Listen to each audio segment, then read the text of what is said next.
Welcome back to Figuring It Out, a podcast curated especially for entrepreneurs, leaders, business owners, marketers, and creatives alike. My name is Kevin England, and I'm the proud founder and CEO of Untitled, a full-service digital sales and marketing agency that caters to clients worldwide. In each podcast, I take the time to discuss relevant topics affecting businesses today. I pull from my own personal experiences as well as from stories of other people to leave you with some helpful and meaningful advice. My team and I are used to businesses that range from large, complex, enterprise-level organizations to smaller, mid-sized businesses. And even though we make sure that we give the same quality of care to every client, it's important to know that small businesses endure specific challenges when trying to successfully market themselves. It's crucial for small business owners to prioritize effective digital marketing because not only does digital marketing play a vital role in promoting their products and services, but it also allows them to optimize their online assets. As someone who has founded an IT company at a very young age and steadily grew that until I eventually was able to sell it off to a much larger organization, I know firsthand the hardships that small businesses and startups experience literally on a daily basis.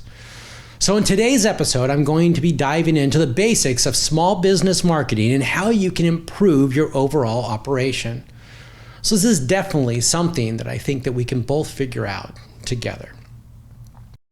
Lack of funding, balancing quality with growth, building brand awareness, and engaging and gaining qualified leads are all the hardships that small businesses face on a regular basis, especially when competing with industry giants who are targeting the same set of people.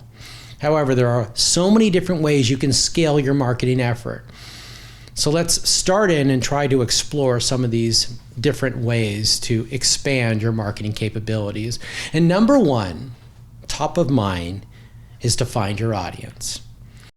Small businesses think that they can automatically appeal to this wide market because these large organizations do basically that same thing. But large companies have more leverage, they have more resources, and a heck of a lot more money, and more notoriety. If you're a small business, especially if you're just starting out, knowing your niche is going to give you that leg up when targeting your type of audience. In order to develop your niche market or even your audience and appeal to buyers within that niche, you need to understand the pain points and the problems and even the priorities of those customers. Your goal should be targeting this smaller group of people and not the vast group of people. It should be figuring out that small subset of specific industry individuals and then becoming a market leader within that niche. Another thing you want to try to do is to control your online presence. No matter how big or small your operation is, whether you're a team of 2 people, 10 people, 100 people, having a professional website is one of the most important assets that you can have for your business. A good-looking, well-affected type of website is one that will provide an awesome customer journey that prioritizes a simple user experience, will make your company seem more professional and capable, no matter the size of your business. Remember, your company's website is a channel that you will always own. So it makes sense for you to invest in it on a regular basis. Your website has the ability to generate organic traffic. And if designed correctly, it can turn into a 24/7 sales rep for your business that converts traffic and turns prospects into leads, literally without having to pay a commission like you would some type of sales rep or healthcare or PTO. And by the way, it doesn't require a 401k. At Vonazon, we have many clients that request your help with website optimizations. In fact, just last month, we had multiple website redesigns going on literally at the same time. It's always nice to see how excited our clients get after the redesign is complete because they immediately start generating more leads, gaining more form submissions and more demo requests, and getting more people to engage with their products and services and their educational information. Remember, appearance of that website matters. Your website is your introduction to the people that you're trying to impress. You have to think about it from this perspective. You wouldn't walk into a job interview looking completely disheveled and looking like you basically just came out of the rain. Oh, that probably happens pretty much all the time. The next one to consider is blogging. Blogging is a great way to increase organic traffic and to persuade your prospects, and especially those who have basically not reached out for a purchasing decision yet. In addition, depending on what you choose to necessarily write about, it can establish your credibility within that niche market that you're trying to create. And even though you might only publish, let's say, one blog a month, it can still improve your company's online visibility and help to educate your leads about your products and services and necessarily what you offer. Here at Vonazon, our team of copywriters create blogs for our clients all the time that are all centered around the industry or the industries that they specialize in. We also make sure that we add several call to action buttons on each blog so that online visitors can subscribe to the email list and get in touch with the company or a company representative quickly and easily. Even some calls to actions to continue that educational journey. The one question that I'm asked all the time is, what should I write about? And my response is usually the same. What keywords do you want to own organically that are specific to your business, to the pain points and challenges that your customers are having? Write about that. Another one is capturing prospective information, leads, demand generation. Even if you have a fantastic website, it's not going to do a lot of good if you can't capture the information that your customers could potentially provide to you. So if you're struggling with any type of lead generation, you may want to implement things like pop-up windows that ask visitors to subscribe to a mailing list or other pieces of information, or clicks to get them to engage further. Or you can even get them engaged with like a chat bot that is a conversational tool that appears on the screen after the visitor has been browsing your site for several minutes. Tools like these can help increase user engagement, and they can also allow you to connect and collect more information with more people that potentially want to engage with you further. It's also important to make sure that you have a very clear, definitive contact us page. And keep in mind that each page on your website should have multiple call to action buttons.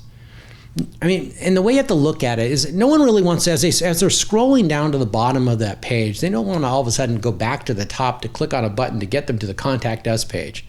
I mean, that doesn't create great user experience, so make sure you give them options as they scroll down. In addition, CTAs, calls to actions, help to define a customer journey that continues to educate your prospects and your customers and will eventually help you to build trust with your organization, your brand, and the products and services you're trying to get people to engage with. The next one is use email marketing to nurture your leads. Probably one of the most inexpensive things you could potentially do. And Statista reports that in 2021, get this, an estimated 319 billion emails were sent out on a daily basis. And even though there's this, rise in text messaging and social media advertising, email is still one of the most significant ways to engage with people. Just because you've successfully converted somebody on your website and they filled out your form, doesn't mean that those leads are going to commit to some type of purchase. This is where an email campaign can come in. It'll help your company to relay a series of messages to your leads and address their pain points and highlight some of your products and services that can help them to alleviate some of those challenges. In fact, there's a company, HubSpot, out there that found that in the past 12 months, 78% of marketers have seen an increase in email engagement.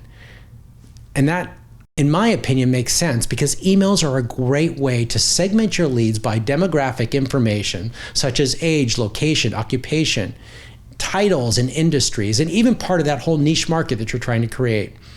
So you can use this email marketing strategy to reach people who are most aligned with your target demographic. And here at Vonazon, one of our clients, and I'll highlight this client, a company called Eide Bailly, is currently utilizing our services to create an email marketing specific type of targeting to the healthcare industry. This type of email campaign is custom tailored specifically to allow the industry to engage with the benefits and the features that Eide Bailly offers, to establish them as a leader within the healthcare industry. That's their niche. That's what they've focused on. Our team of copywriters highlighted the pain points experienced by healthcare companies and the unique solutions that Eide Bailly offered. So if you're a small business that specializes in some type of niche industry, use that type of email marketing strategy or that type of strategy to your advantage. Send out industry-based emails and establish yourself as a prime choice within that industry. Another great thing to do as a small business is to manage your relationships within a CRM. The success of your email marketing campaign can be addressed with customer relationship management or a CRM. Your CRM can store information about your leads and your current customers so that you can keep track of your interactions and identify unique sales opportunity. It also allows you to create those individual segmentations based on the data that you've currently collected. At Vonazon, we use multiple CRM systems such as HubSpot, Salesforce, Microsoft Dynamics. There are a ton of others out there as well, Zoho, Zendesk, Nutshell. These are just a couple of them. So take the time to figure out which system is going to work best for your business, your employees, within your budget and the size of your company. Now that you have a better idea about how you can successfully market yourself, I want to share with you maybe some helpful tips along the way. Have a well thought out, cohesive brand identity.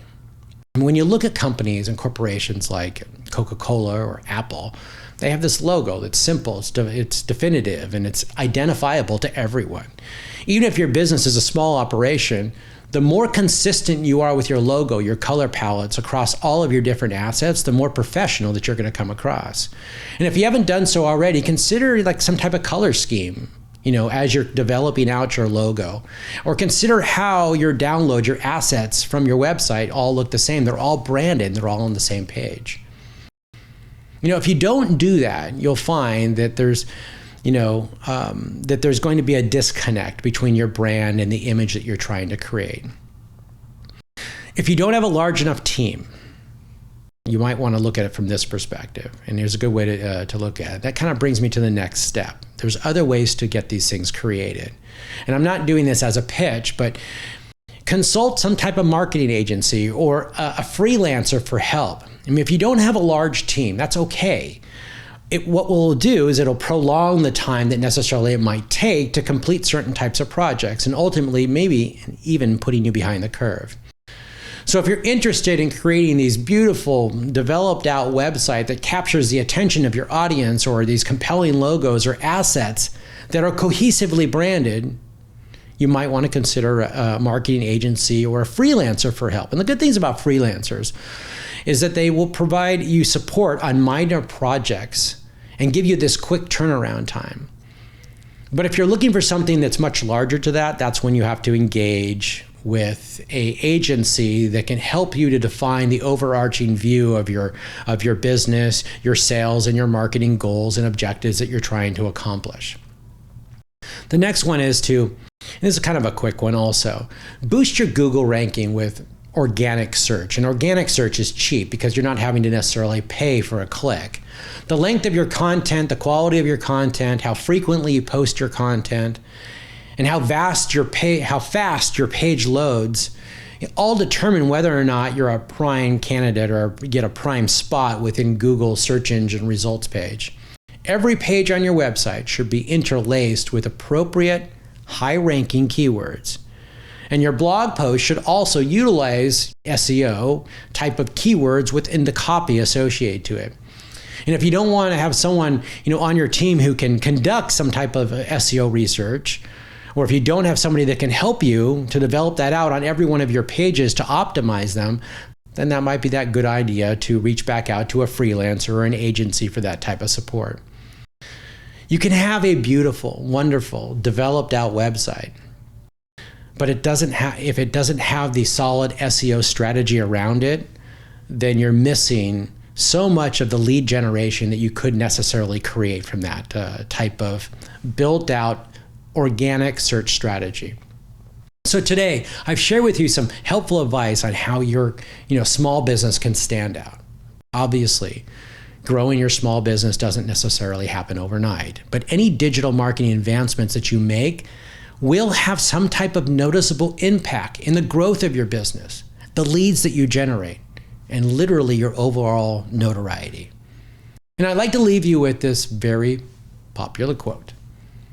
The biggest mistake that small businesses can make is to think like a small business. So think about that, and until next time, my name is Kevin England, and keep figuring it out.